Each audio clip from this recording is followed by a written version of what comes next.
Ruido, Ya, muy ¿me bien. parece? Bueno, antes que nada, muchas gracias por el espacio, tanto al Instituto de Geografía, a las autoridades del instituto, como a la Facultad de Filosofía y Letras, la licenciatura en Geografía. Y lo que voy a tratar de presentarles yo ahora es justamente es algo relacionado a un proyecto que he venido realizando los últimos años y que tiene que ver con el papel de México en términos de tu configuración como un territorio importante en términos de los corredores migratorios, ¿no? Eh, Como ustedes ven, este es el eje de la presentación. Un poco lo que hemos venido observando desde inicios del cambio de siglo es que ha habido una serie de cambios importantes en términos de cómo se comportan las migraciones y sobre todo y especialmente qué pasa en relación a una serie de políticas y acciones de ciertos estados, sobre todo los de tránsito y destino, en relación a las migraciones, ¿no? Particularmente yo me voy a centrar en un periodo muy breve que tiene que ver con el inicio de esta década, y esto en razón de varias coyunturas o procesos. El primero tiene que ver que, como ustedes bien saben, hasta antes de la pandemia habíamos enfrentado un panorama en donde las políticas de Trump se habían distinguido fundamentalmente por generar una serie de dinámicas de contención migratoria muy agresivas y que fundamentalmente lo que intentaban hacer era contener a ciertos grupos de migrantes. Estos grupos de migrantes estaban leídos desde condiciones raciales, ideológicas, pero también en términos de los países de origen. Y a raíz del 2020 vamos a observar una serie de cambios muy, muy drásticos, ¿no? De ahí que nos vamos a centrar sobre todo en ese periodo 2020-2024. Y la idea fundamental es pensar el papel de México no solo como un país de tránsito, esto ya estaba muy documentado, ¿no? Es decir, México es la antesala para muchos migrantes que intentan llegar a Estados Unidos desde diversos lugares desde Centroamérica y Sudamérica, pero también desde flujos extracontinentales que llegan en algún momento a algún punto de las Américas y después suben vía terrestre para llegar a Estados Unidos, ¿no?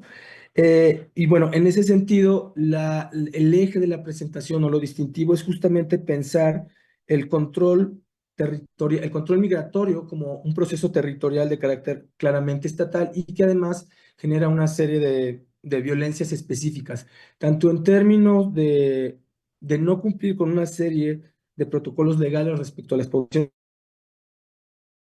relación a una serie de delitos y agresiones que sufren las poblaciones migrantes en tránsito por México, derivado de otros actores que no son el Estado, ¿no? Y en este sentido, una de las tres premisas claves para entender el argumento central, que justamente es la configuración de México como dispositivo de contención territorial, la primera es trascender esta idea de México como país de tránsito leído única y exclusivamente desde lo que se considera la soberanía nacional en términos de una geografía política clásica, donde el Estado es el que tiene el control de su territorio, ¿no? Aquí lo que vamos a observar es que hay una dimensión claramente regional que tiene que ver tanto con el origen, tránsito y destino de los flujos migratorios, como con una serie de condiciones específicas en términos de la relación binacional México-Estados Unidos y de cómo la agenda antimigratoria norteamericana tiene un peso fundamental en lo que pasa en México, en cómo México define una serie de acciones prácticas concretas y que son digamos, la manifestación concreta de la política migratoria del país en los últimos años. La otra cuestión, digamos, como una especie de premisa básica, la segunda premisa básica del argumento central es la idea de que hay una diferenciación y selectividad de políticas migratorias. Esto no es algo nuevo, esto es algo que ya se había observado y documentado, pero que de alguna manera dibuja o expresa la tensión en términos de cómo los estados nacionales hipotéticamente no tendrían que hacer una diferencia en términos de las diferentes poblaciones extranjeras y el trato que se les da a ellas, pero que de facto observamos que se da esta especie de contradicción entre lo que supuestamente marcan los marcos y códigos jurídicos y lo que de facto pasa. Y en este sentido en específico, una de las cosas que se ha observado desde hace varios años, varios lustros incluso, es que muchas de las poblaciones que desde Estados Unidos son leídas como migrantes que no deben ser permitidos, a los que hay que obstaculizarle su llegada a Estados Unidos, México, ¿no? Y entonces observamos que hay procesos muy claros en términos de cómo los procesos de detención y deportación de los migrantes del norte de Centroamérica, en específico Honduras, Guatemala y El Salvador, en México han tenido un repunte importante este tipo de concebirlos, ¿no? Como migrantes a los que hay que detener y controlar, ¿no? Y recientemente también con el caso de los venezolanos, aunque en el caso de los venezolanos sí es importante decir hay una diferenciación en términos de cuando son detenidos y si son deportados. En el caso de los del norte de Centroamérica, no necesariamente observamos que hay una relación importante en términos de el volumen de los detenidos es muy similar al volumen de los deportados, ¿no?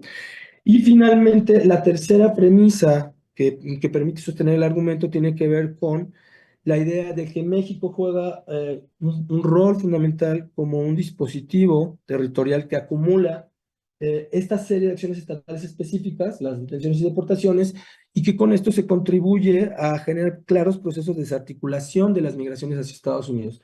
Después nos vamos a detener en las cifras en específico, pero para que se den una idea, más o menos entre 2020 y 2024, casi 2 millones de migrantes fueron detenidos. Estamos hablando de un volumen muy, muy importante. Y que además habría que decir que esto habría que leerlo en términos de una articulación regional con los migrantes que Estados Unidos deporta y detiene en su frontera sur.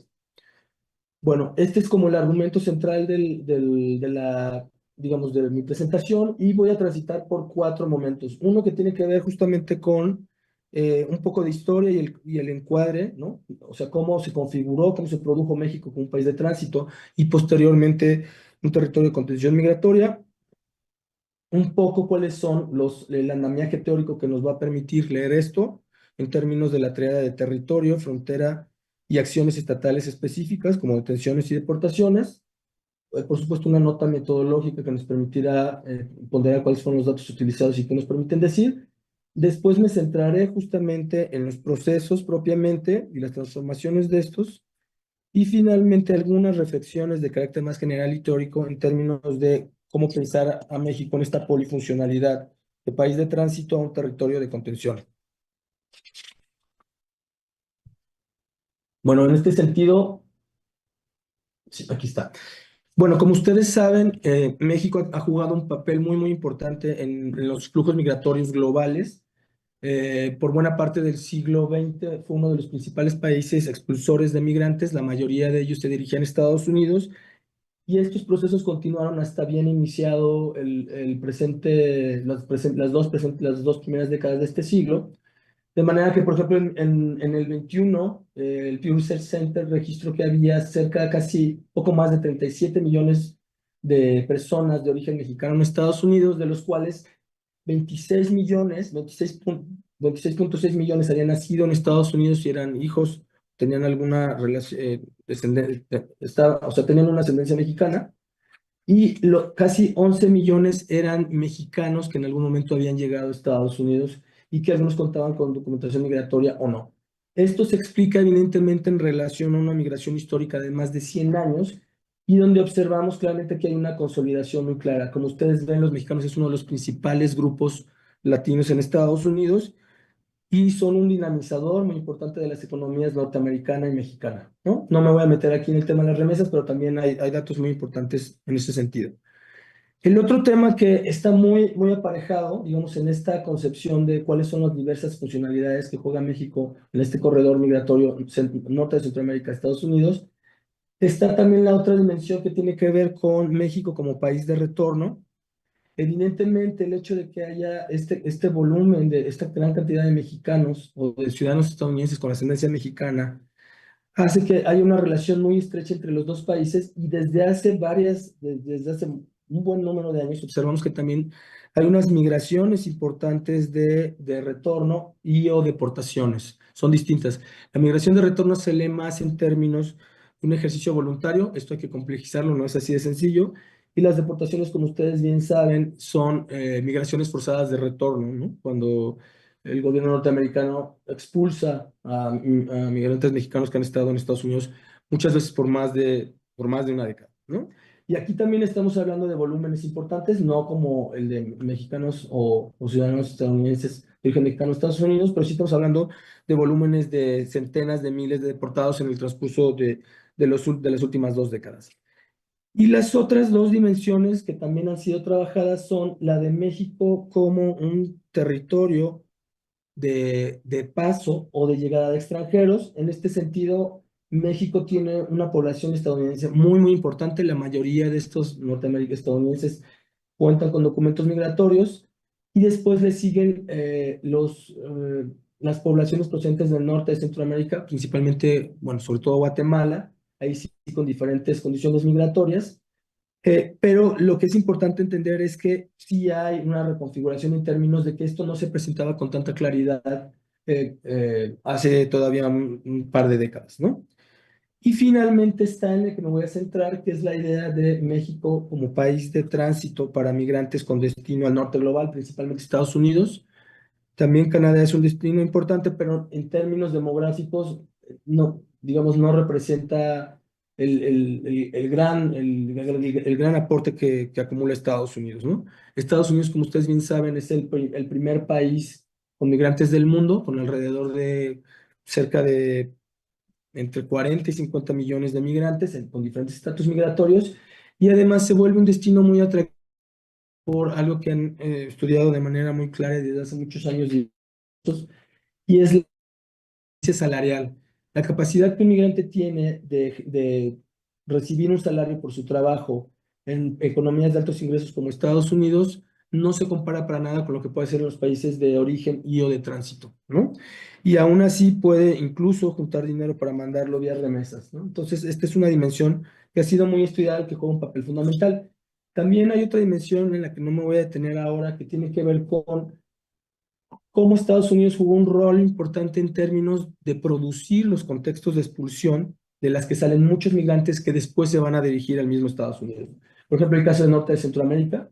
Allí hay varios colegas que han trabajado esto, Daniel Villafuerte en la UNACH, Alicia Winton en el Ecosur, que han mostrado cómo Estados Unidos, al propiciar y fomentar ciertas políticas económicas, generó procesos de deterioro productivo, de incremento de la pobreza y de aumento de la desigualdad, que se van a traducir, que se tradujeron en el deterioro de las condiciones de vida, y esto eventualmente nutrió los flujos migratorios de norteamericanos hacia vía México hacia Estados Unidos. Ahora, en términos del periodo que trabajaremos, que es 2020-2024, hay procesos que son muy importantes. El primero es el que tiene que ver con prácticamente el último año del gobierno de Trump. Cuando inició la pandemia todavía estaba Trump, y él sí tuvo políticas muy agresivas para que los migrantes dejaran de llegar a Estados Unidos. Están desde las políticas de tolerancia cero, recordarán, la división de familias, el encarcelamiento de niños, la muerte de migrantes en centros de detención. Pues continuaba el programa Quédate en México, que lo que hacía es que aquellos migrantes que vía terrestre por el sur y al sur intentaban pedir asilo en Estados Unidos, tenían que esperar su proceso en México y no en Estados Unidos, lo cual antes no pasaba. Y también se dio el cierre de las fronteras y el título 42. El título 42 es una acción política que ya estaba previamente, que él volvió a instaurar y que básicamente consistía en, por motivos sanitarios, ni siquiera dejar a los migrantes entrar a Estados Unidos para solicitar derecho de asilo, ¿no? Aquí también hubo una especie de, como siempre con el actual presidente de Estados Unidos, una especie de contradicción manifiesta. Mientras no tuvo políticas enérgicas federales para contener el COVID dentro de Estados Unidos, sí utilizó el COVID como pretexto para cerrar la frontera, ¿no? Y finalmente está lo que tiene que ver directamente con la pandemia, que en el primer año, el 2020 y parte del 21, observamos un proceso de reducción de los flujos, y después se observó un repunte muy rápido en su crecimiento desde 2021 hasta 2023 y buena parte del 24, ¿no? Aunque en el 24, como veremos, hubo ya cambios importantes. Este es un mapa muy sencillito, lo que muestra es cuáles son los países a los que se dirigen los mexicanos. Como ustedes ven, el grueso de los mexicanos se dirige fundamentalmente a Estados Unidos, y después, poco, en el gradiente siguen España y luego Canadá, ¿no? Pero vean la enorme diferencia. Mientras para 2019 se calculaba que había cerca de 11 millones, 11.5 millones de mexicanos en Estados Unidos, Canadá le seguía inmediatamente abajo con menos de 100,000 y España con menos de 53,000. Entonces, como ven, la diferencia es muy, muy drástica, ¿no? Esto un poco solo para reflejar que esta fue la forma en la que se leyó de alguna manera a México, siempre primero como un fuerte país de expulsión y que como veremos va a cambiar drásticamente en el curso de los años, ¿no? Incluso los flujos migratorios, el volumen de flujos migratorios de los migrantes de tránsito superó con creces desde hace más de un buen número de años el número de mexicanos que intentaba irse a Estados Unidos. Ahora me voy a centrar un poco en el andamiaje conceptual que nos va a permitir leer esto, ¿no? La primera cuestión es, y que surgía, es cómo pensar México en procesos de contención desde una perspectiva geográfica. Y bueno, aquí hay una categoría que ha sido ampliamente trabajada en la disciplina, que es el territorio, particularmente desde su vertiente política. Sabemos que el territorio tiene múltiples lecturas, puede ser leída desde vertientes económicas y en relación a los procesos de reproducción que permiten continuar la vida y sobre todo las actividades productivas, una vertiente cultural en términos de cuáles son los símbolos y prácticas que definen a cierto colectivo en relación a determinado espacio apropiado, y también tenemos una lectura política en términos sobre todo de cómo se delimita y controla un espacio en específico y qué agentes propician este control y a quienes excluyen o incluyen en este proceso, ¿no? Aquí, por supuesto, sigo a Hasbert, el geógrafo brasileño, que ha tenido lecturas bastante interesantes y sugerentes sobre estos procesos y que efectivamente se decanta también por una lectura política, ¿no? Ahí sigue mucho a Foucault. Bueno, habría que decir, aunque no se menciona también a Rafestein, que Rafestein es el primero que hace una relación clara entre cómo poder aplicar a Foucault y su concepción del poder como algo que se ejerce, no necesariamente se tiene, sino que se ejerce, pero que después Herzberg también potencializa y que tiene ahí tiene varias propuestas desde la desterritorialización hasta la multiterritorialidad. Yo aquí me voy a quedar en una lectura más de corte clásico en términos de ver el territorio como ese espacio que es controlado por una institución y que tiene que ver justamente con el ejercicio de la soberanía, ¿no? De control tal cual de las poblaciones y de a dónde pueden ir, a dónde no, o si pueden estar o no estar, ¿no? Porque esto, como se observará, es lo que de facto pasa cuando se ejercen las políticas migratorias y las detenciones y las deportaciones. Un argumento claro para ellos es que aquella población extranjera que no cuenta con documentos adecuados, pues puede ser sujeta a este tipo de prácticas, ¿no? Como veremos, esto es mucho más complejo, pero en términos del funcionamiento específico de esas acciones, ¿no? De cuando llegan, detienen o deportan, sí funciona más o menos esta lectura del territorio, ¿no? Claro, ahí también Hasbro tiene una doble vertiente entre territorio zona y territorio red. El territorio zona aludiría a una concepción mucho más clásica, ¿no? Muy criticada desde la geografía crítica, en términos de un espacio que se controla de manera muy, muy clara, ¿no? Incluso a veces con ejercicios de violencia, y la del territorio red más bien como una serie de relaciones, de acciones políticas específicas que se ejecutan en nodos específicos, ¿no? Y el Estado tiene estas dos posiciones. Por ejemplo, cuando cierra una frontera de facto, ustedes recordarán cuando se enviaron, más o menos en el 20, en 2020 se enviaron varios elementos de la Guardia Nacional a la frontera sur, cuando se supo que venían unas caravanas migrantes. Hay mucho en el tenor de la presión gringa, y ahí sí lo que se hizo fue cerrar la frontera como si se tratara de un territorio zona. Pero después, cuando los migrantes lograron entrar por diversos puntos, se hicieron operativos específicos de cierre de carreteras o de corte de carreteras cuando las caravanas iban en tránsito hacia el centro de México, y ahí se dispuso más la idea de territorios red. La segunda vertiente teórica que es importante destacar es la que tiene que ver con las fronteras. Efectivamente, una lectura de las fronteras como infraestructuras materiales fijas, rígidas, es útil, ¿no? Sin duda. Pero también nos sirve la posibilidad de leerlas como prácticas políticas y como producciones. Aquí hay toda una literatura que tiene que ver desde Sandro Mesadra y otros, en la autonomía de las migraciones, que lo que hace es retomando autores como Sayat y sobre todo ciertas lecturas marxistas, lo que hacen es leer las fronteras como un conjunto de relaciones sociopolíticas que tienen fines políticos y que además estas se articulan efectivamente con políticas en las cuales el migrante, en la medida en que se le puede súbitamente, bueno, de manera a través de ciertos procesos, pedirle ciertos documentos, se generan procesos de irregularización. Una de las ideas centrales de estos autores es que los migrantes en sí no son ni irregulares ni legales, que esas son construcciones estatales. Es el Estado quien al pedir un documento migratorio irregulariza al migrante. Y esto se observa cuando uno hace una comparación. Como ustedes saben, por ejemplo, ciertas nacionalidades no necesitan visa para entrar en México o en Estados Unidos. Es el caso de diversos países europeos. Pero sí se le pide visa, por ejemplo, a los centroamericanos. Entonces, esto alude justamente a a las dinámicas mediante las cuales el Estado trata de controlar y genera procesos de irregularización. Y después están las otras dos, digamos, las otras tres dinámicas mediante las cuales se pueden pensar las fronteras de una manera mucho más dinámica, pero también de una forma mucho más selectiva y agresiva.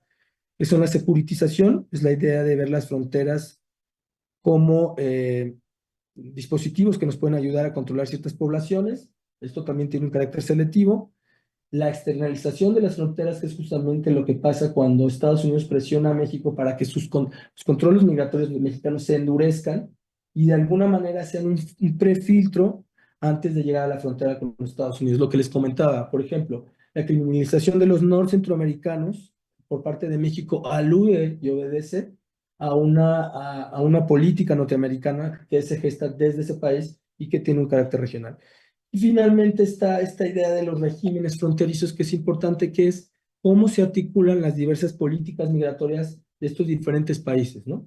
Cómo lo que hace Estados Unidos termina teniendo un impacto en México. México se alinea a lo que, digamos, de alguna manera, los filtros que Estados Unidos quiere poner, y esto puede llegar incluso hasta el norte de Centroamérica, ¿no? Por ejemplo, cuando en algún momento en 2020 el gobierno guatemalteco y las fuerzas de seguridad de Guatemala reprimieron una caravana migrante e impidieron que siguiera su curso, aparte de transitar por México, y llegar a la frontera de Estados Unidos, ¿no? Entonces, esta idea del uso de las fronteras como dispositivos me parece que es una idea importante, porque como veremos, en el caso de las detenciones y las deportaciones, observamos un claro proceso de focalización y concentración muy claro. Y finalmente está lo que les decía, leer las detenciones o sea, es decir, cómo vamos a leer qué ejercicios de contención práctica ejerce el Estado. Y aquí, pues básicamente estos son los dos más transparentes, las deportaciones y detenciones. Por supuesto, no son las únicas, pero son dos de las más efectivas y de las que tienen un efecto visual también mucho más importante. Y en este sentido, la primera, su premisa básica aquí no se trata solo de la aplicación de marcos jurídicos, sino tiene que ver con agendas políticas de carácter regional. Porque lo que uno observa es que la fuerza con la que se detiene y deporta no es la misma a los, por ejemplo, centroamericanos o venezolanos que a otras nacionalidades, ¿no? La segunda cuestión que es importante también entender es desnaturalizar y criticar la esencialización de las leyes. Las leyes, como ustedes saben, son constructos sociohistóricos, y entonces las leyes migratorias tienen este tránsito también. Es decir, no siempre se ha criminalizado e irregularizado a los mismos migrantes ni de la misma manera. Entonces, de lo que se trata justamente es de ver cómo esto se da en un contexto específico, marcado por ciertos intereses importantes, ¿no? Y entonces la idea es ver no solo la dimensión jurídico-legal de estas detenciones y deportaciones, sino justamente la justificación política. No siempre clara, esto hay que decirlo, porque en los términos discursivos hay justamente narrativas de migración ordenada, segura y regular, pero en los hechos no siempre pasa esto, ¿no? Más bien en los hechos no pasa esto. Y finalmente, esto que les decía, son procesos estatales importantes que tienen una dimensión regional de control migratorio, que no se puede omitir. Y que, claro, si uno lee la discusión jurídica clásica de la geografía política del territorio, esto nos viene a mostrar que hay un escenario mucho más complejo, ¿no? O sea, sí hay soberanía territorial en términos de que el Estado es capaz o tiene la potestad, según él mismo, de controlar ciertas poblaciones que no son ciudadanos, pero aquí la gran contradicción y paradoja es que esos criterios están, digamos, forzados o están impuestos desde otro país, que sería Estados Unidos. Entonces aquí hay una tensión importante, ¿no? Ahora, me voy a mover un poco rápido porque ya llevamos 25 minutos. Estos son algunos de los, digamos, como de los rasgos que vamos a encontrar en términos de me brinqué la metodología. Bueno, rápidamente muy rápido. El contexto ya les dije, México país de tránsito, más o menos es este quinquenio. El 2025 queda fuera no solo porque está corriendo y tenemos todavía no datos actualizados, sino porque además hubo un corte fundamental con la llegada de la segunda administración del actual gobierno, del actual presidente de Estados Unidos. Todo se ha cambiado de manera muy drástica. Los flujos prácticamente se redujeron, la criminalización creció de manera mucho más clara, entonces sí podemos pensar que estamos en otra etapa ya, ¿no? O todo apunta a que se consolidará otra etapa. Los registros de migración, tanto de las autoridades mexicanas de la Unidad de Política de Migración como los propios gringos, han bajado de manera muy drástica. O sea, literal, se han hundido. La segunda cuestión es, se usaron sobre todo datos estatales, son datos que se generan de manera mensual, pero hay acumulados anuales que son los con los que se trabajó. Estos datos son importantes porque nos muestran quiénes, de dónde vienen los migrantes, qué condición tienen migratoria, si tienen o no papeles, y también nos pueden mostrar cuáles son los detenidos y cuáles los despertados. Nada más aquí hay una aclaración importante. Tanto en términos de las detenciones y deportaciones se trata de eventos, no de personas. Es decir, un migrante puede ser detenido varias veces o puede ser deportado más de una vez, ¿no? Pero en este sentido sí hay que decir, a semejanza de lo que han dicho otros teóricos del Estado, es el Estado produce una cantidad de datos muy importantes y no hay que, pues es pertinente a veces tener claro que hay un cúmulo de datos que son muy útiles, ¿no? Las detenciones se analizan con más detalle porque son las primeras acciones de intervención estatales, pero no pueden leerse sin las deportaciones. No todas las detenciones terminan en una deportación, pero sí es importante decir que el ejercicio de contención más drástico son las detenciones, ¿no? Pero la conclusión final y más drástica, sobre todo a quienes ya se saca del territorio, sí son las deportaciones, ¿no? Eh, y desde ahí habría que leerla, de menos estos ejercicios de análisis específicos de la contención migratoria. Y bueno, hay un encuadre de la literatura específica, hay muchos colegas que han trabajado digamos, estos temas, que es la triada migraciones, políticas migratorias y contención. En el sur hay un buen número de colegas, están Daniel Villafuerte, en la frontera sur está él, pero en frontera norte están todos los colegas del COLEF, está María Dolores París, que ha trabajado de manera muy clara, está también Canta la Piedra, en fin, las fronteras se han vuelto centros importantes para pensar los ejercicios de contención migratoria. Y luego están algunos estudios, obviamente esto no es exhaustivo, ¿no? Esto es solo ilustrativo, están algunos estudios de ciertos centros de investigación estadounidenses que han mostrado básicamente que digamos que hay un incremento claro en términos de cómo los procesos de contención migratoria conllevan cada vez más, de manera clara, transgresión a los derechos humanos y ejercicios de violencia. Y hay una literatura también muy importante en términos de digamos, las ONGs que han hecho un trabajo muy constante, pero también muy desigual en términos territoriales en el seguimiento de esto, ¿no? Ellos son realmente quienes están como a pie de calle y quienes dan cuenta de estos procesos de cómo la contención migratoria genera toda una dinámica de exclusión y violencia, ¿no? En estos, bueno, también no es exhaustivo, pero está la Red ODEM, que ha generado informes desde 2014 a la fecha. Están las colegas del PRAMI, de la Iberoamericana, y luego hay organizaciones como Médicos Sin Fronteras, cada uno en sus ámbitos, ¿no? Por ejemplo, Médicos Sin Fronteras se centra más en aspectos de salud, de diversa índole, y los otros, bueno, han tenido un trabajo bastante relevante, ¿no? Estos son algunos, digamos, como cuatro procesos transversales que vamos a observar en la descripción de los datos. La primera es lo que les decía, vamos a observar que hay que jugar en esta articulación entre lo local, nacional y lo regional, ¿no? Pero yo sí creo que aquí no hay que, y sin responsabilizar los ejercicios locales, estatales y nacionales, sí hay que entender que se trata de un ejercicio de carácter geopolítico mucho más amplio, sobre todo porque esto está documentado, no es algo que surge, no solo surge de los datos, sino es algo que se documentó, por ejemplo, en la crisis de los niños migrantes del 2014 o con las caravanas migrantes del 2019, cuando la presión norteamericana generó procesos específicos de control migratorio muy drásticos. En el 19 la represión a las caravanas, recordarán, y en el 2014 el programa integral Frontera Sur. El segundo es la selectividad de la contención territorial, ¿no? Y aquí vamos a ver que las fronteras juegan un papel clave. Me voy a centrar en las dos, pero no son las únicas. Habría, por ejemplo, otro estudio importante sería todos los estados de las rutas de migración en tránsito regularizada serían un pendiente importante. Por ejemplo, Veracruz, ¿no? Lo que pasa en el centro de México, etcétera. Pero aquí yo me centro en estos porque van a ver, es muy indicativo en términos de la acumulación de las detenciones y deportaciones, cómo se presenta esto, ¿no? Y después está la idea de que hay también una diferenciación, una selectividad importante en términos de cuáles son las migraciones que más se contienen. Aquí menciono tres de las principales. La que había tenido un registro más largo en el tiempo de manera reciente es la del norte de Centroamérica, pero bueno, los venezolanos y los haitianos también, no son los únicos. Y finalmente esta dimensión geopolítica regional, ¿no? Y aquí sí hay una discusión importante en términos de pensar la ley migratoria mucho más allá del contexto del Estado, es decir, de la discusión clásica de la ciencia política del Estado nacional como el referente de la política migratoria. Aquí observamos claramente que no es así, ¿no? Y bueno, ahora sí, pues lo que les gusta a algunos colegas, los datos. Aquí como se ve, en el 20 hubo una caída muy drástica. De hecho, en el 19, todavía y en el contexto del año previo a las caravanas pre-pandemia, había habido volúmenes muy altos, pero aquí observen cómo hay un crecimiento muy, muy drástico.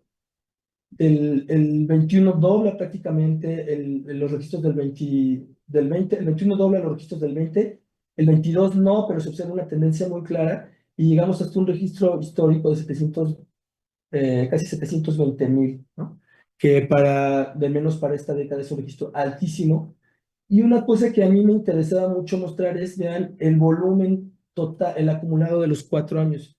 Lo que uno observa es que esta cantidad de migrantes vieron fracturadas sus deseos de llegar a Estados Unidos. La mayoría de estos migrantes, por el tipo por el país de origen y por el tipo de condición migratorio, sabemos que es muy probable que la mayoría de ellos quisieran llegar a Estados Unidos.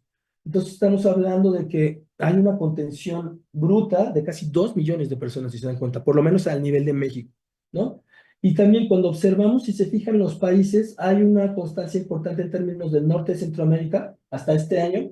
Si nosotros hiciéramos los registros un quinquenio anterior, del 15 al 19, vamos a observar que la permanencia va a ser otra vez el norte de Centroamérica, ¿no? Y después observamos países que tuvieron repuntes específicos, como Cuba, Haití. El caso de Haití es muy interesante porque muchos de los haitianos no venían, como se cree, solo de Haití, sino venían de Sudamérica, de contextos como el brasileño o el chileno, donde observaron un deterioro en los nichos laborales donde estaban y hicieron migraciones continentales, pues muy, muy importantes, ¿no? Y entonces lo que observamos, como ven, no solo es un crecimiento del acumulado, sino una diversificación. Y esto nuevamente tiene que ver también finalmente, con la idea de hacia dónde querían llegar, pero también con la idea de cómo se endureció la política migratoria, ¿no? No solo aquí, no solo en México, sino también en Estados Unidos. Las deportaciones, por su parte, si se ven, son mucho menores, pero aquí sí encontramos que aquí el ejercicio de contención es mucho más drástico, porque en el otro, mientras solo se ejecutó a nivel de México como territorio de tránsito ahí, es decir, se impidió la llegada, aquí sí se hizo un claro retroceso en términos de los desplazamientos geográficos, y si observamos que esto tiene que ver, si se fijan, con una migración que ha sido claramente criminalizada por lo menos desde hace más de una década, que es la migración del norte de Centroamérica y en específico alguna como la hondureña. Los registros son más o menos, si se fijan aquí, son más o menos contundentes, y se observa que cambia un poco en el caso de Venezuela y Haití y Cuba. También hay que decir que obviamente es mucho más fácil y menos costoso deportar a hondureños, guatemaltecos que al resto, ¿no? Y aquí se juegan pues este tipo de cuestiones también más de carácter de infraestructura y logística, pero que siempre están determinados por intereses de carácter más amplio, ¿no? Ahora me voy a las fronteras, y aquí si se fijan observamos pues que de los totales, la de arriba es la frontera norte, tiene un aporte bastante importante, aunque es mucho más, aunque en general la frontera sur es más importante. Y aquí lo que sí interesaba hacer, no me traje los mapas porque están desactualizados, pero lo que uno observa es que en términos de México como país de contención territorial, hay una especie de selectividad en términos de cuáles son los sitios estratégicos desde cuál se va a contener. Y el sur siempre aparece como como un lugar muy, muy importante. Claro, si uno desagrega más los datos, este es otro ejercicio, observamos que esto tiene una expresión mucho más diferenciada y son fundamentalmente Chiapas, Tabasco, pero también Veracruz, por ejemplo, ¿no? Es decir, lo que intento hacer es no solo mostrar que México es un país muro, sino que además es un país que en términos de contener lo hace de manera muy selectiva y estratégica. Y que esto tiene que ver con algo que la literatura ha dicho de manera importante, es cómo hay una relación clara entre cómo se producen las configuraciones de las migraciones irregularizadas y en respuesta a estas se generan lecturas muy estratégicas de control migratorio. Es decir, la contención se lleva a cabo en las entidades donde más migrantes transitan, ¿no? Y en el norte observamos también comportamientos interesantes que tienen que ver con las rutas. Por ejemplo, mientras Sonora ha observado un cambio importante, Sonora antes por la vía del desierto de Altar era un área muy importante, pero después Coahuila y Tamaulipas tuvieron un repunte importante, ¿no?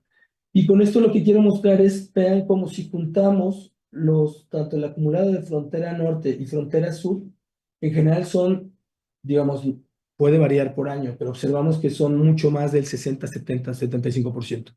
Entonces, el ejercicio de control es un ejercicio muy selectivo, ¿no?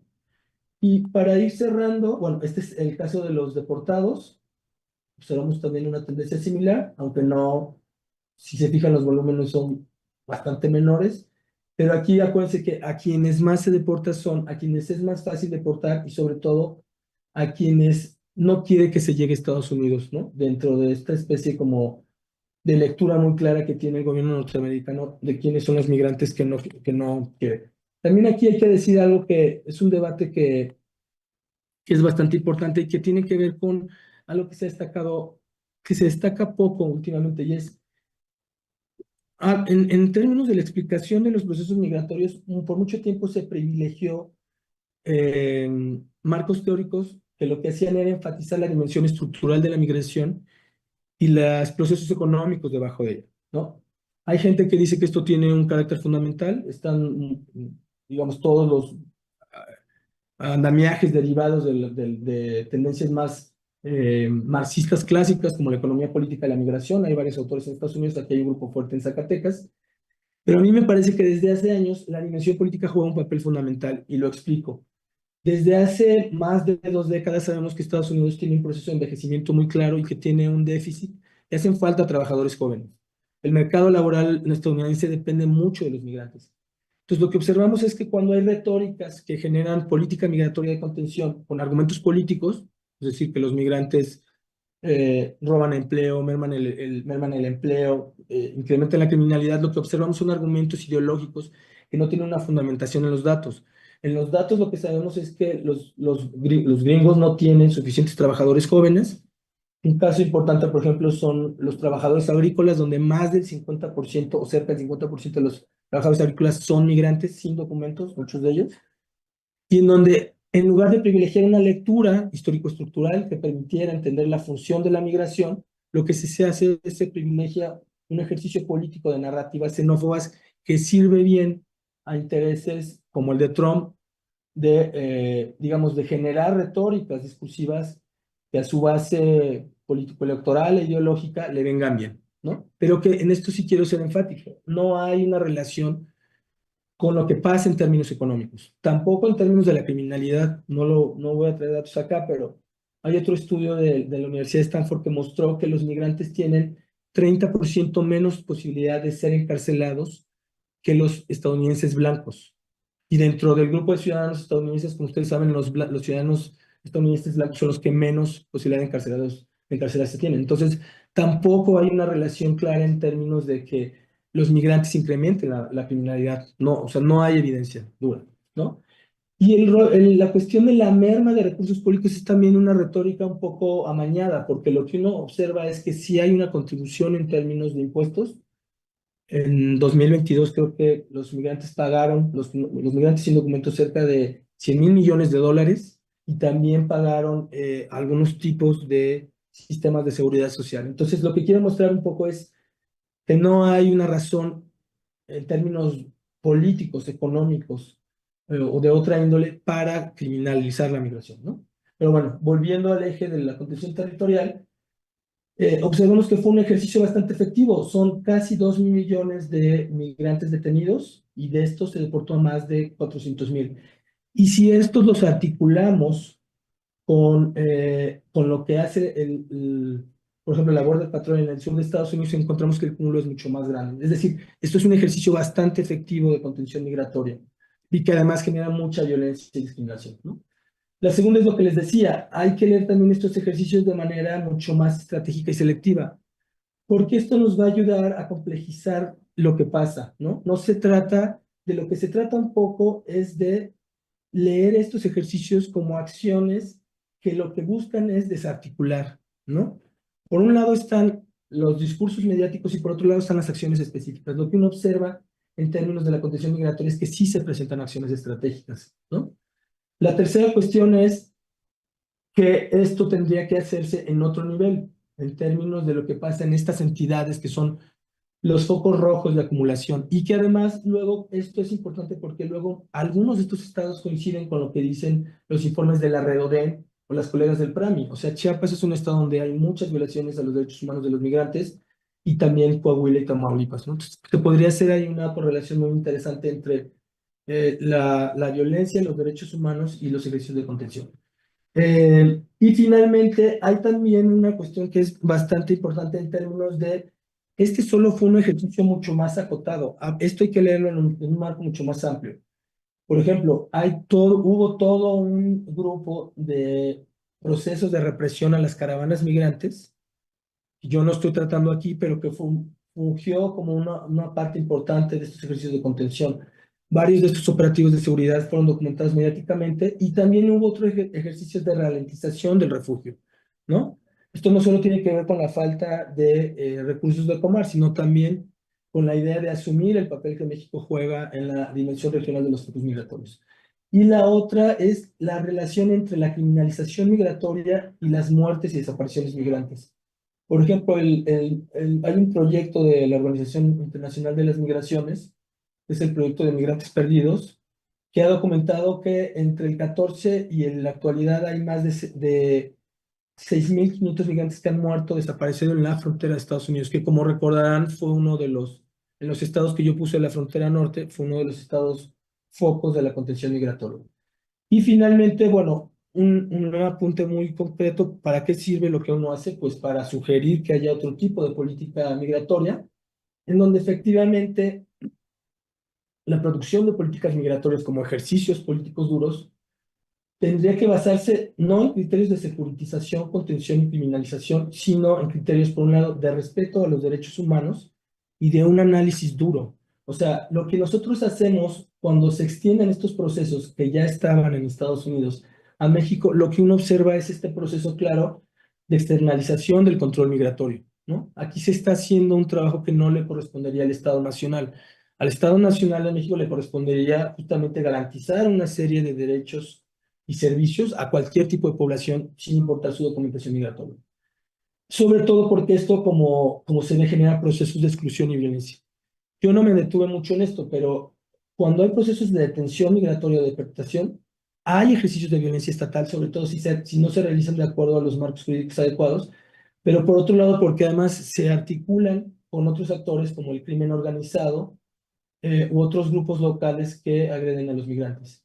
Y porque además no hay un reconocimiento de lo que les decía, de las causas histórico-estructurales de la migración, que nos llevarían justamente a leer la migración no a leerlo como poblaciones que se desplazan sin documentos, y que eso puede ser leído como una falta o no, sino como procesos sociales mucho más complejos que obedecen a causas mucho más profundas. No sé si me entender. Y aquí sí, México, en lugar de ser partícipe de un proceso regional de control migratorio, tendría que ser partícipe de una lectura regional que diera cuenta de la profundidad del proceso. Y finalmente, como si hay un aporte en términos de la articulación de estas lecturas, esto me parece que la geografía tiene un aporte muy, muy importante en términos de la articulación de lo local, lo estatal, lo nacional y lo regional. pero siempre desde una lectura geopolítica. Y aquí están una serie de recomendaciones muy puntuales que no, más bien son una síntesis de lo que han hecho tus colegas, ¿no? Pues yo le dejaría aquí, porque ya llevo un montón. Muchas gracias.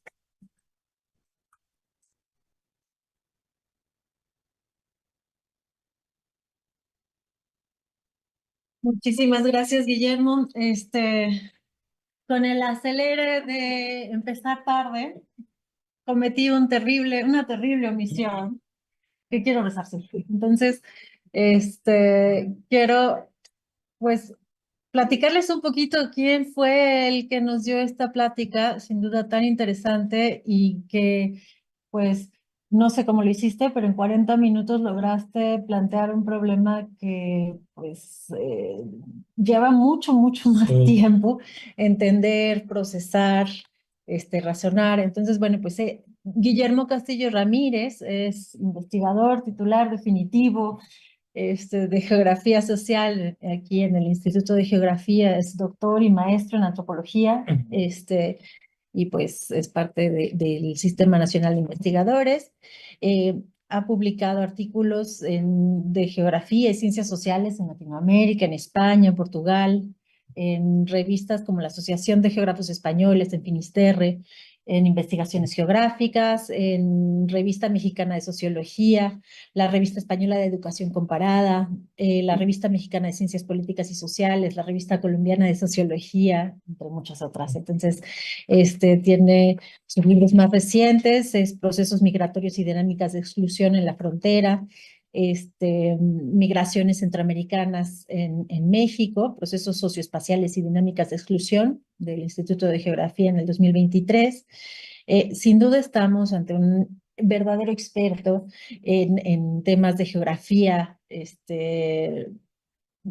migratoria internacional, en movimientos migratorios forzados, en la irregularización de los contextos fronterizos, procesos de territorialización. Muchísimas gracias por esta, pues, muy intensa Sí. plática. Me gustaría preguntarte un poco en lo que recibimos, hay un pequeño delay, entonces en lo que recibimos preguntas de las personas que nos están viendo en línea, me gustaría primero preguntar si hay alguna pregunta o comentario de las personas que están aquí. Adelante. Bueno, a mí me quedó la duda en una parte de la ponencia donde usted menciona que es más fácil deportar a ciertas nacionalidades, específicamente menciona dos, porque ¿a qué se debe que sea más económico deportar esas nacionalidades en comparación a las demás? Esa es una, y bueno, la verdad es que tenía como cuatro, pero usted me las fue contestando. Este, me quedó un poquito de una que tenía, que es si usted, bueno, ¿qué consecuencias, si para el país es bueno o malo el ser considerado un corredor transitorio?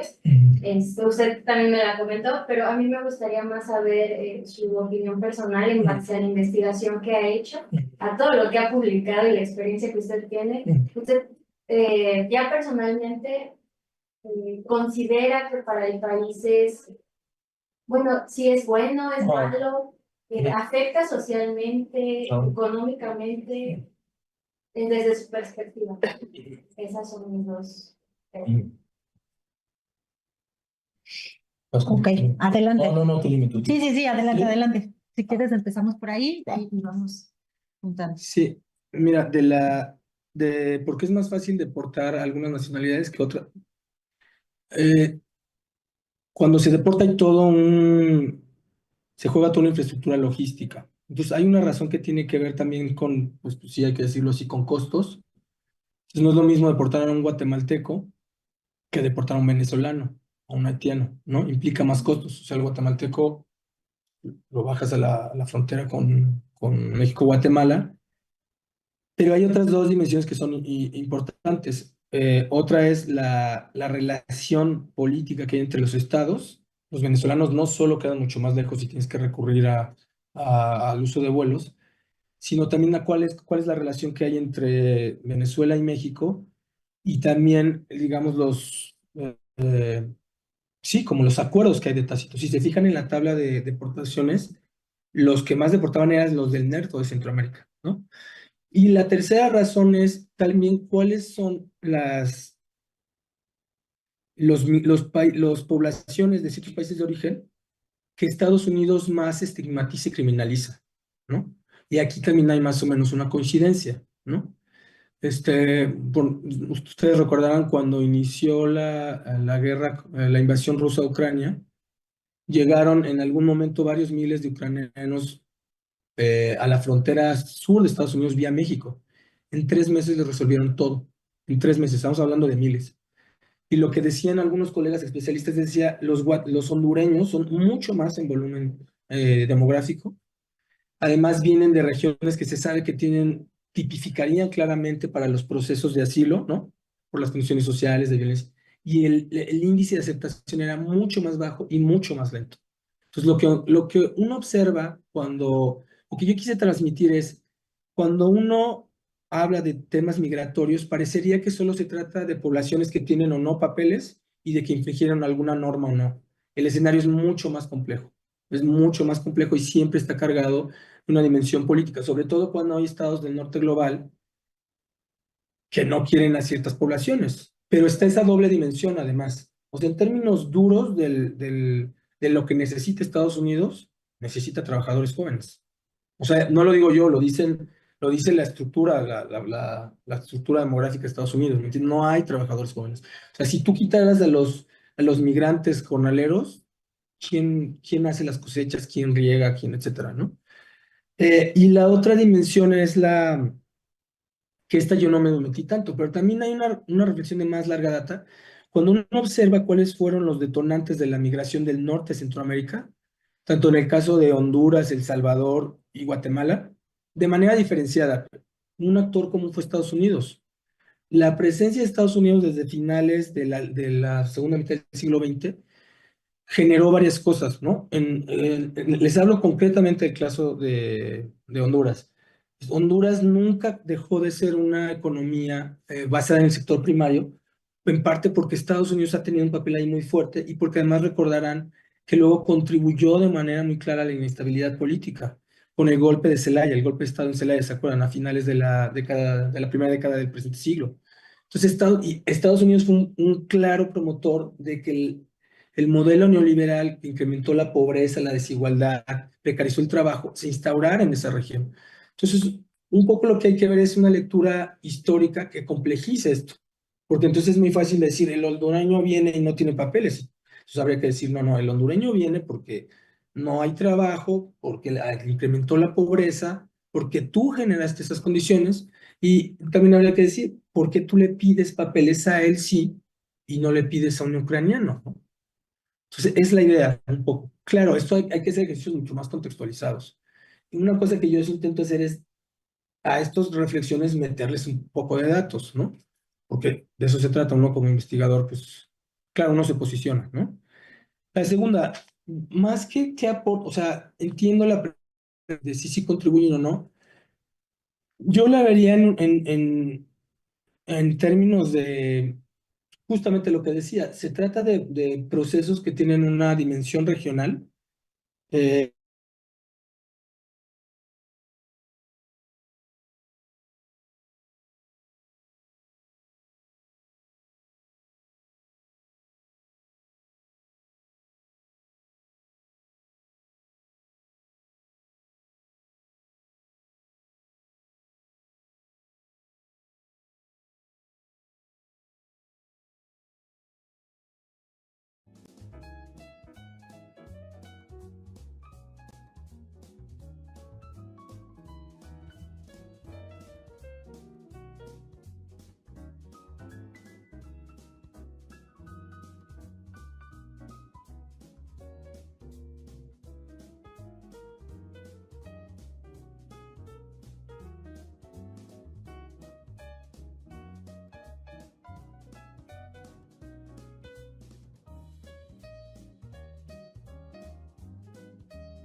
quisieron que esto pasara, no sé si me voy a entender. O sea, lo que decía, pobreza, criminalización, etc. ¿no? Pues yo creo que hay que tener una lectura mucho más compleja, ¿no? Y también lo que uno observa del registro de los, digamos, del seguimiento de los informes de las organizaciones de la sociedad civil que están ahí, es un panorama mucho más complejo, ¿no? Es un panorama mucho más complejo. Bueno, creo que sí, más o menos. Sí. ¿Algún otro comentario, pregunta por aquí? Hola. Hola. Se me olvidó pasarles esto. Pero para que oigan también en la transmisión sobre todo. Perdón, qué gusto que estés aquí. Yo te quería preguntar, en esta lógica de país tapón, ¿qué crees que va a pasar ahora, pues después de toda la gente que se quedó? Ahí está, ya. Sí, o sea, en este contexto de frontera vertical y esterilización de las fronteras, ¿qué crees que va a pasar ahora, pues después de la llegada de Trump, que se pensó que en un primer momento iban a llegar centenas de personas a frontera norte, o sea, incluso ya estaba todo preparado, con grandes espacios, con todas las secretarías, etcétera, y resulta que no está llegando tanta gente? Pero al pasar de los meses, ¿qué crees que va a suceder y cómo se va a reconfigurar el espacio migratorio en México? Por una parte, con todas las personas que se quedaron varadas después de la suspensión de CBP-1, y que algunas están luchando por vuelos humanitarios para regresar, pero otras pues tampoco tienen mucha posibilidad de realmente regresar, y van a esperar a ver si las cosas se tranquilizan para poder seguir su rumbo hacia el norte. Y por otra parte, con las comunidades mexicanas, que eventualmente irán siendo deportadas, no masivamente como se había pensado en un principio y de manera tan rápida, pero que seguro seguirá pasando, y que las organizaciones del norte del país justo lo que plantean es que la problemática más grande que ven es que estas personas deportadas mexicanas, pues en su mayoría eran de Michoacán, Jalisco, Sinaloa. Entonces, evidentemente no van a regresar a Guerrero, no van a regresar a sus lugares de origen. También es muy complicado que se queden en los estados del norte, como Tijuana, o sea, por los costos, y además, pues bueno, eran los sostén de sus familias, etcétera. Entonces, eso, ¿tú cómo ves que se va a reconfigurar el espacio migratorio en los próximos años? Sí,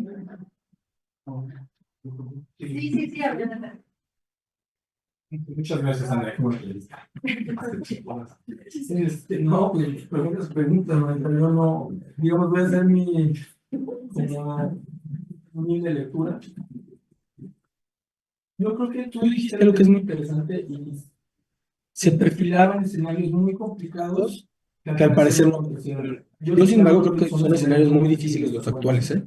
O sea, yo no creo que porque no haya miles o decenas de miles en los albergues bueno, temporales que se hicieron en la frontera de parte de las autoridades mexicanas, no quiere decir que sea menos grave. En el caso de las poblaciones no mexicanas, yo más o menos tengo una idea similar a la tuya. O sea, es claro que se ha reconfigurado la idea de Estados Unidos país de destino y por tanto también de México país de tránsito. Y entonces efectivamente a lo mejor va a pasar en algún sentido lo que pasó en pandemia, que se volvió una especie pues de estado de limbo, como también quizás de esperar cómo se reconfiguran las situaciones para ver qué pasa. Yo sí había oído lo que tú dices, que muchos de hecho ya están intentando regresar venezolanos que quieren regresar a Venezuela, ¿no? Y me parece que fíjate que ahí quien va a tener más el pulso, yo sí creo son las pues, organizaciones como la Redodem. Pero creo que lo que sí sería bueno que hiciéramos sería una especie de lectura a corto y mediano plazo de las necesidades de esas poblaciones, porque quizás ahora van a cambiar. Ahora tendríamos que tener más bien, en lugar de tener estrategias antes de información, de ayuda psicológica, de cómo siguen o no siguen, sino de incluso eso, de perfilar escenarios de qué ser, qué desean en estos escenarios tan inciertos, ¿no? Porque yo sí creo que hay gente que no va a regresar a su país de origen, aunque creo que hay gente que sí. Entonces no estaría de más empezar a jugar con diagnósticos, ¿no? También creo que depende mucho algo a raíz de la otra pregunta. O sea, yo me pongo a pensar qué van a hacer los haitianos que venían, no sé, de Chile o Brasil.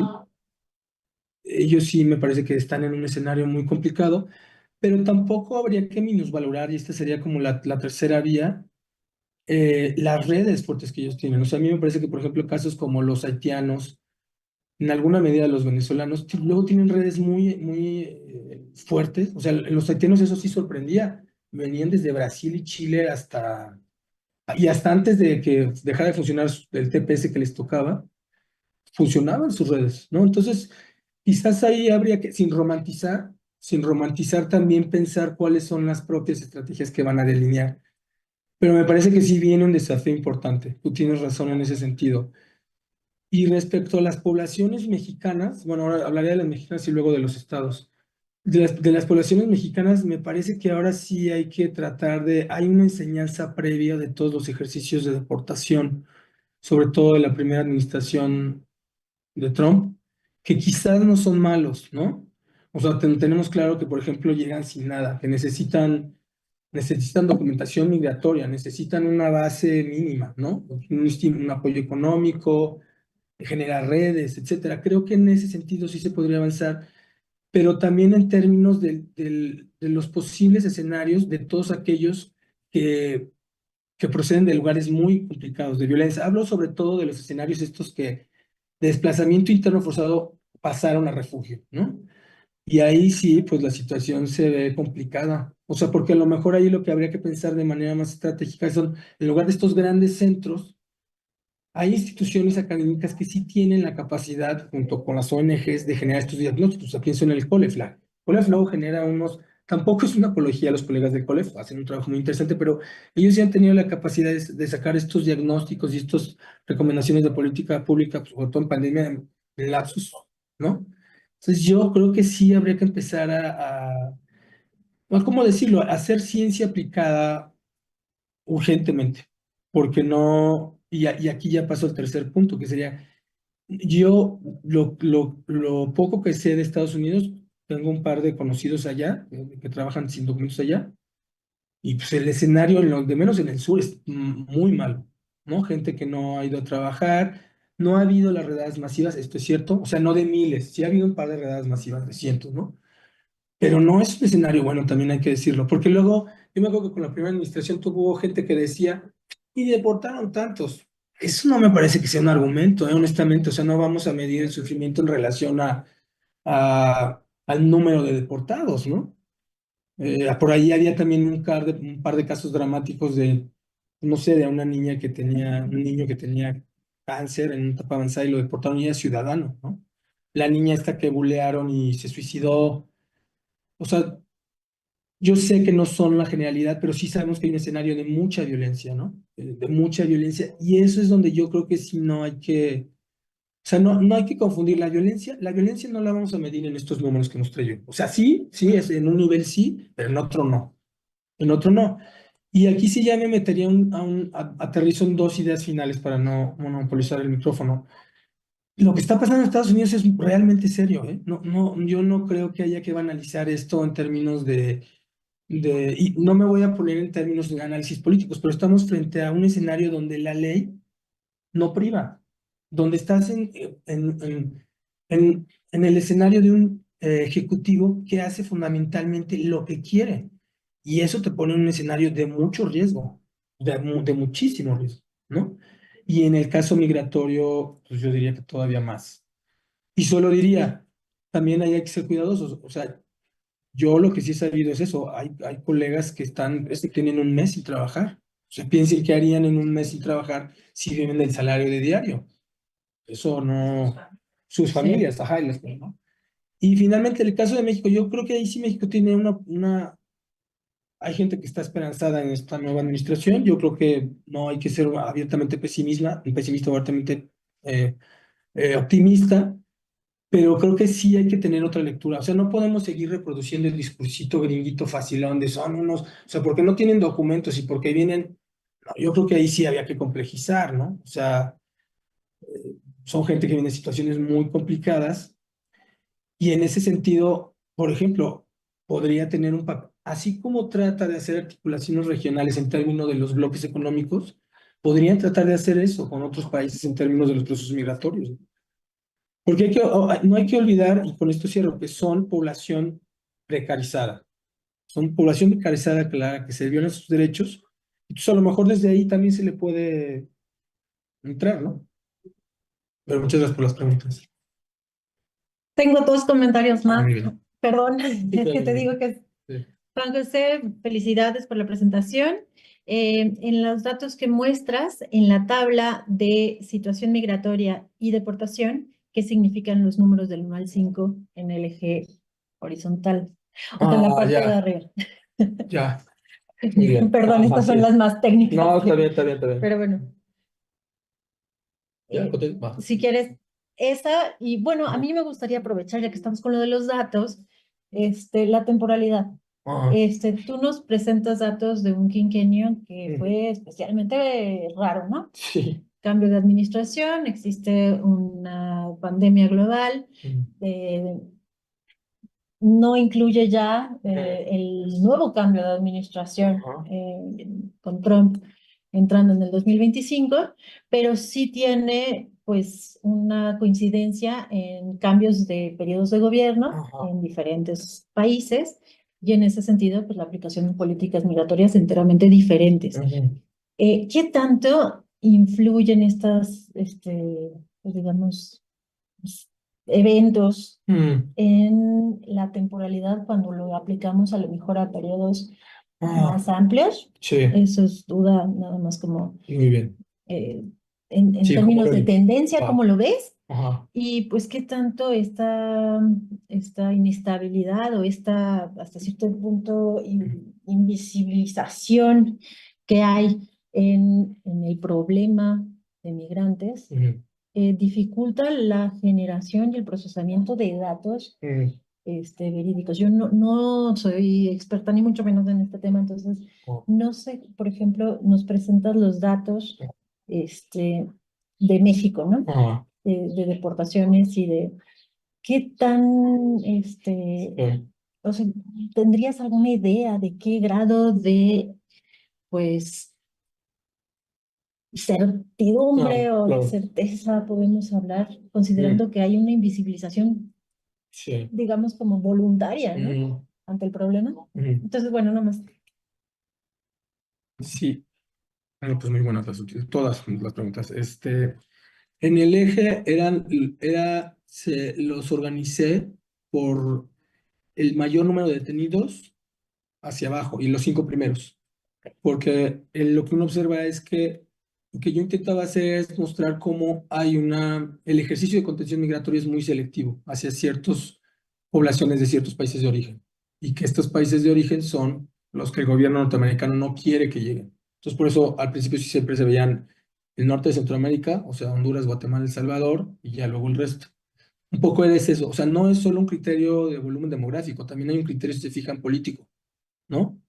Que es un poco lo que intentaba hacer, o sea, no, luego nos venden la idea de que la producción de ciertos datos estadísticos son neutros. No, esto es una falacia absoluta, ¿no? Ahora, y se articula con los otros dos, el periodo y la justificación.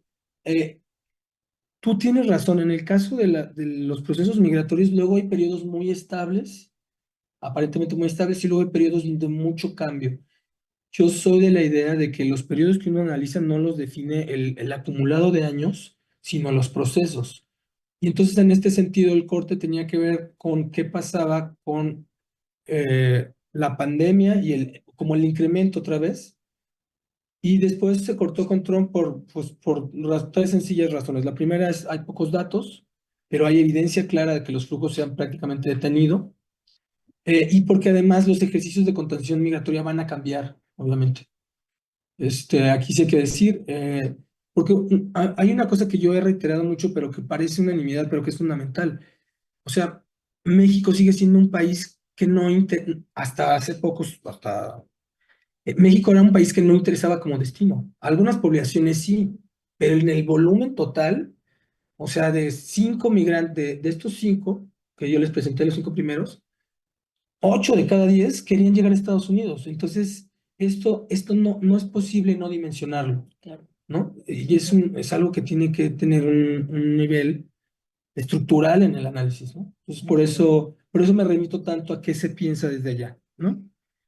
Y lo de los datos, tú tienes toda la razón. La producción de datos es muy compleja. Aquí, de hecho, se habla de que son eventos y no personas.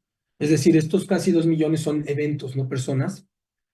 Pero sí sabemos que no es muy probable que fuera más. Como bien dices, yo sí creo que puede haber una subrepresentación en los datos, no solo por las estrategias de migrantes de invisibilizarse para llegar a su destino, sino también porque pues también sabemos que la construcción de los datos como investigadores sabemos que tiene siempre severas limitantes. Pero aquí también quisiera también como ponderar dos cosas en este sentido, y creo que también, o sea, la acotación es esa, esto es un aproximado, no es más que eso. La otra cuestión es, creo que sí tendremos que usar más este tipo de datos para visibilizar las situaciones. Y les pongo dos ejemplos que fueron importantes. Ustedes recordarán que cuando fueron las caravanas se les visibilizó mucho, ¿no? Si uno hace el comparativo del volumen de personas que iban en caravana y de la migración invisibilizada, es decir, los migrantes que como uso estratégico no querían que se les viera, ¿no? No había, o sea, las caravanas eran menos del 10%. Y si se acuerdan ustedes, en el imaginario público y político eran las caravanas, y lo mismo hizo Trump. Entonces, estos ejercicios yo creo que son importantes por eso, porque tendríamos que tratar de hacer ejercicios mucho más complejos. Y en ese sentido hay algo que hace Trump y lo hace muy bien, y es generar imágenes muy ruidosas, pero o que no se basan en datos o que son excepciones, como el caso recordarán el caso hay un migrante venezolano que asesinó a una estudiante de enfermería. Fue uno Sí. de millones. Y él lo pinta, entonces él hace la típica ejercicio mediático de un caso, presentarlo como si fueran miles, millones. Y eso es donde nosotros tenemos que entrar como academia y decir, eso que es completamente impreciso. O sea, sí pasó ese hecho, eso no lo vamos a decir, o sea, no porque estamos en contra de ciertas políticas, voy a tomar agua porque Sí, por favor. Mm, Es un caramelito.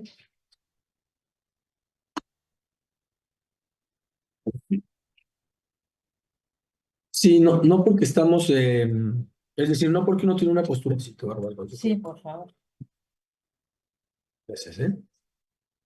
Mm, o sea, la otra obligación es no solo, derivado de esto, no solo entender de manera compleja el proceso con los datos que están disponibles, sino por otro lado, desmontar estos ejercicios, porque se han vuelto prácticas que definen agendas políticas, y eso sí es verdaderamente grave. Y esto no creo que en México pasa con otras situaciones, ¿eh? Sí. Entonces, y en México pasó con las caravanas, acuérdense, con ya las últimas, en Tijuana, había unas narrativas súper xenófobas que dices, bueno, yo entiendo que te moleste ver allí a un campamento, pero no están ahí por gusto, ¿no? Sí. O sea, estas ideas muy también de conspiración, ¿no? No, es que se organizan y vienen y nos quitan recursos, pues los datos dicen otra cosa, ¿no? Digo, nadie cruza 3,000 kilómetros con la esposa y los hijos, o Expuestos a todo. exacto, o sea, sí hay ahí como una cosa no voy a usar malicia, pero sí voy a usar una clara ideologización de procesos que tendríamos que trascender, ¿no? Sin Ahí duda. sí yo creo que no. Y yo no creo que en el mismo nivel que lo hizo el gobierno norteamericano, pero aquí también luego se reproducen unas cosas como que a veces hay que ser más cuidadosos, ¿no? Sí, sin duda. La mediatización del problema ha sido una cuestión que da para una mesa en su pleno, pero pues para no abusar demasiado de ti, no sé si quieras decir algún comentario final y Sí, claro, con sí. gusto. Bueno, pues gracias por la invitación. Yo creo que estos Mm. espacios, que está bien que pues, sean un espacio también de reflexión para los estudiantes de geografía, de los diferentes grados y tal. Y esta cuestión que yo creo que sin duda hay que tratar de hacer investigación bien hecha, sólida, con datos, marcos teóricos, etcétera. Pero también creo que nosotros estamos en una universidad pública y una de las partes fundamentales es hacer diagnósticos certeros sobre lo que está pasando. Y una parte, yo creo que relevante del trabajo académico es eso. O sea, en el debate público hay que dar información veraz, certera, sobre todo salud, desarticular prejuicios. Eso sí, Sí. yo creo que últimamente sí hay una tendencia genérica. Ahí están los especialistas en medios y ellos nos dirán, pero yo creo que uno lo que tiene que hacer es eso, decir, el problema es mucho más complejo, están estos datos que sugieren esto, y movámonos así, o sea, no nos movamos por estigmas, por prejuicios, por excepciones, ¿no? Claro. Como decía, sí, yo diría eso. Y bueno, eso, la geografía tiene un aporte importante en términos del abordaje de este tipo de procesos, pues usémosla, ¿no? Muchas Sin gracias. duda. No, pues ayúdenme por favor a regalarle un muy fuerte aplauso a Guillermo.